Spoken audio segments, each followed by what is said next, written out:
I'm good. How are you? Nice to meet you. We're doing a documentary. I'm from Russellville. We're doing a documentary on Corliss. Do you have a Okay. good Corliss story? You know what?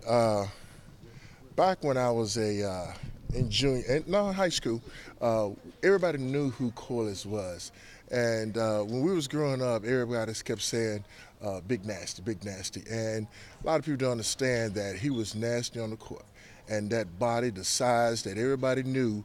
Once he became to high school, what he was going to be like, but more so once he got to college. So that name, Big Nasty, stuck with him, and that's what we still call him today. Ken, just how good is it to be back there by this weekend?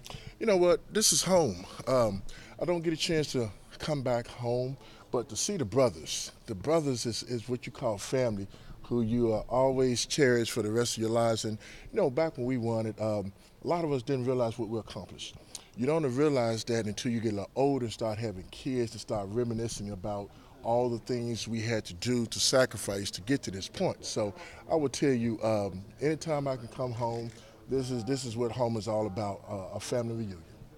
What's this mean just to be honored again and the 25th? Does it feel like 25 years ago? You know what? It really doesn't, but this is a legacy. And when you have a legacy, this is something that you talk about several times throughout the year, not just 25 years, not just 35.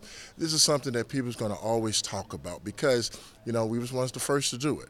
And I hope we're not the last, but this is something that you can't never get tired of talking about. I know part of the player speeches last night at your event were about getting Nolan's name on the court. How important is that to you group of players that gets done? Well, let me just, I didn't get a chance to speak last night because I want to let the other guys share their story, but my story is different. Being from the state of Arkansas, I always wanted to be a Razorback. And Coach gave me my Kodak moment. That was the year that I started the national championship game, and that's something that I can never, ever forget and be grateful of. So, you know, to have his name on the court, they just show you what a true legend he really is for someone, and the rest of us would like to see that happen. How important is that for the state of the program, do you think, that happened? You know what? Everyone has a story to tell about their legacy.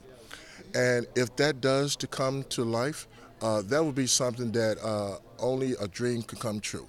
And so I hope that I'm still alive to see that come through, and I would love to see that. You mentioned starting in that game, the defense that you played in that game. What do you remember most about that game? Well, I would tell you the night before the game when Coach told me I was starting, and more important, who he told me I was going to guard, I couldn't sleep that night. And, you know, everybody asked me about was I scared or anything. I wasn't scared. It's just the fact that, you know, starting in the biggest game of my career. And, you know, I played against All-Americans. We had a ton of All-Americans here. Todd Day, Lee Maryberry, Oliver Miller, Dan Corley, Scotty, and all those guys. So I practiced against guys like that. So it was just the fact that it's my last game and one of the biggest games. Do you remember the team being shorted time at shoot-around before the title game? You know what? I really don't. I really don't. I would tell you what I remember the most is all the emotions going down to say that all of our hard work was about to pay off. And so that was the biggest thing that I remember. Thank you. Right.